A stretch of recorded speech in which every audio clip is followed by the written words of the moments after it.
Social media पर mutual fund के बारे में देखने से ऐसा लगता है कि म्यूचुअल फंड में इन्वेस्टमेंट करना कोई जादू है जिसमें आज आप इन्वेस्ट करें या 2-3 वर्षों के बाद आपकी रकम दोगुनी या तिगुनी हो जाएगी। लेकिन जनाब, जैसा मैं बार बार कहता हूं, म्यूचुअल फंड में इन्वेस्टमेंट कोई मैजिक नहीं है। ये बिल्कुल सही है कि इसमें अपार संभावनाएं हैं आपके रिटर्न की, लेकिन इस बात को भी नकारा नहीं जा सकता है, इसमें हानि होने की संभावनाएं भी उतनी ही हैं। इसी क्रम में आज हम बात करेंगे म्यूचुअल फंड में एक बहुचर्चित सेगमेंट है जिसको स्मॉल कैप सेगमेंट कहते हैं, और स्मॉल कैप सेगमेंट के बारे में इन्फ्लुएंसर बताते हैं कि इनका एनुअल रिटर्न 60, 70, 80% के आसपास तक मिलता है। यह गलत भी नहीं है, लेकिन इसका दूसरा पक्ष भी है। और इसी क्रम में आज बात करेंगे हम स्मॉल सेगमेंट के उन स्कीम्स के बारे में जिनका परफॉर्मेंस डिफरेंट टाइम स्लॉट्स में, यानी 1 साल, 3 साल, 5 साल, 10 वर्षों के टाइम स्लॉट्स में उनके रेस्पेक्टिव बेंचमार्क यानी निफ्टी स्मॉल कैप 250 टीआरआई के परफॉर्मेंस के बराबर भी नहीं रहा, यानी इन म्यूचुअल फंड ने अपने बेंचमार्क को अंडर परफॉर्म किया है डिफरेंट टाइम स्लॉट्स में।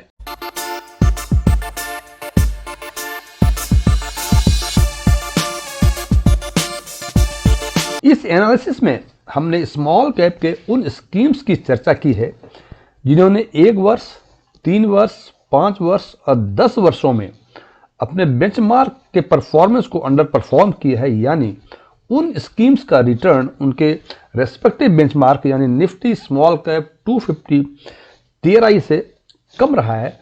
और यदि हम 1 साल के रिटर्न की बातें करें, 1 ईयर के टाइम स्लॉट्स की बातें करें, तो हम देखते हैं कि 1 ईयर से अधिक पुराना fund, total fund small cap segment में 24 हैं, जिसमें से 21 फंड ने अपने बेंचमार्क को अंडर परफॉर्म किया है। और यदि बेंचमार्क रिटर्न की बातें करें तो benchmark return for last 1 year of the small cap segment is 69.31%। इसका मतलब इन 21 fund ABSL, Axis, bank of India, Canara bank, Canara Robeco, DSP, Edelweiss, Franklin, HDFC, HSBC, ICICI, Invesco, ITI, Kotak, LIC, Nippon, PGIM, SBI, Sundaram, Tata, union और UTI के small cap segment ने का return जो 1 year का है वो 69.31%, यानी उनके बेंचमार्क से कम है।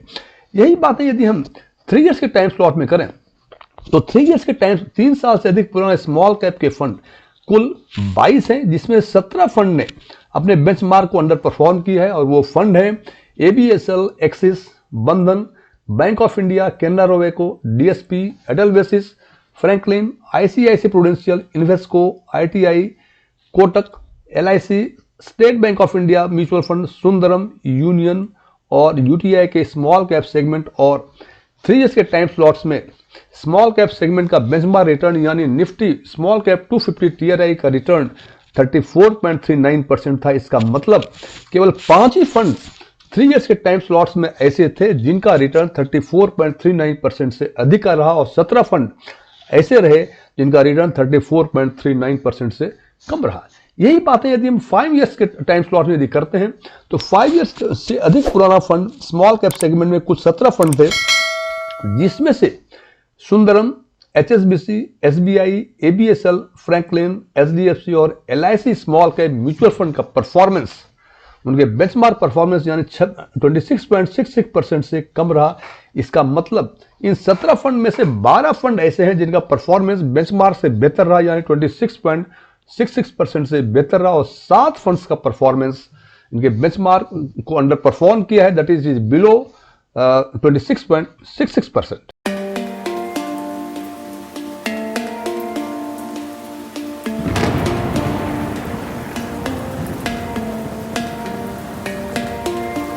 अब देखते हैं 10 ईयर्स के टाइम स्लॉट्स में स्मॉल कैप सेगमेंट की क्या स्थिति है।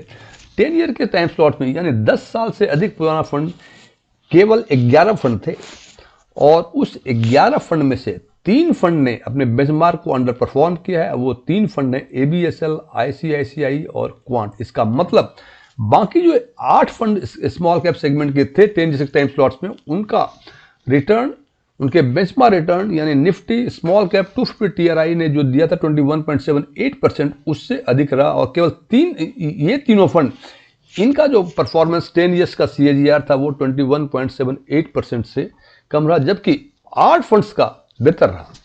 अब इनको यदि एक साथ देखते हैं, बिकॉज हमने देखा कि 21 फंड 1 ईयर में, 17 फंड 3 ईयर्स में, 7 फंड 5 ईयर्स में और 3 फंड 10 ईयर्स के टाइम स्लॉट में अपने बेंचमार्क को अंडर परफॉर्म किया है। अब यदि हम ये देखना चाहें कि कौन से ऐसे फंड हैं जो एक से अधिक टाइम स्लॉट में अंडर परफॉर्म किया है, तो हम देखते हैं कि बहुत सारे फंड्स दिख रहे हैं मुझे जिन्होंने एक से अधिक बार में अंडर परफॉर्म किया है। केवल इसमें से 5-6 फंड हैं, जैसे 1 ईयर के टाइम स्लॉट में निप्पॉन, पीजीआईएम, टाटा, 3 ईयर्स में बंधन, एडेलवेसिस, 5 ईयर्स में कोई नहीं है, 10 ईयर्स में क्वांट। मतलब ये 6 फंड ऐसे हैं जिनका अंडर परफॉर्म, जिन्होंने केवल एक ही टाइम स्लॉट्स में अंडर परफॉर्म किया है, बाकी सब फंड्स ने एक से अधिक टाइम स्लॉट्स में अंडर परफॉर्म किया है। अब यदि इन 6 फंड्स को हम देखना चाहें एक साथ, तो हम देखते हैं इसमें से केवल 2 फंड हैं, निप्पॉन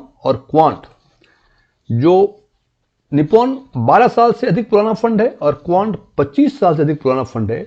और ये फंड 12 साल 25 साल के पुराना होते हुए भी पिछले 10 सालों में 1 year, 3 year, 5 year, 10 year slots में देखें तो केवल एक ही बार अपने बेंचमार्क को अंडर परफॉर्म किया। इसका मतलब इन फंड्स ने बाकी 3 टाइम स्लॉट्स में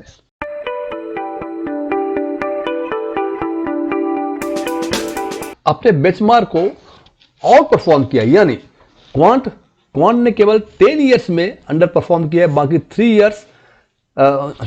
ईयर्स, 3 ईयर्स और 1 ईयर के टाइम स्लॉट्स में इन्होंने आउट परफॉर्म किया है।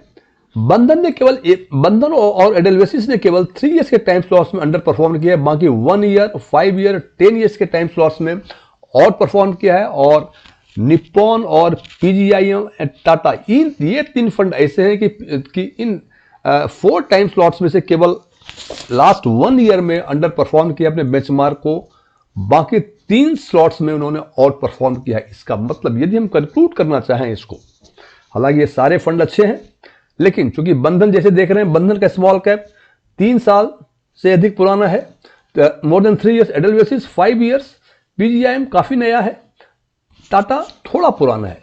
तो केवल 2 ही फंड इसमें निप्पॉन और क्वांट ऐसे हैं जो काफी पुराना है, और पुराना होते हुए भी ये केवल 4 टाइम स्लॉट्स में से केवल एक ही टाइम स्लॉट्स में अंडर परफॉर्म किया है, बाकी टाइम स्लॉट्स में इन्होंने आउट परफॉर्म किया है। तो हालांकि ये दोनों फंड मुझे दिख रहे हैं इस लिहाज से काफी बेहतर। हालांकि जैसा मैं बार बार कहता हूं, ये निर्णय इंडिविजुअल्स इन्वेस्टर्स का अपना होता है, बिकॉज ये मेरा नजरिया है, हो सकता है आपका नजरिया कुछ और हो, इसलिए अंतिम निर्णय हमेशा आपका। लेकिन मेरी नजर में निप्पॉन और क्वांट इस लिहाज से, इस बेसिस पे अच्छे स्मॉल कैप फंड दिख रहे हैं। Thank you.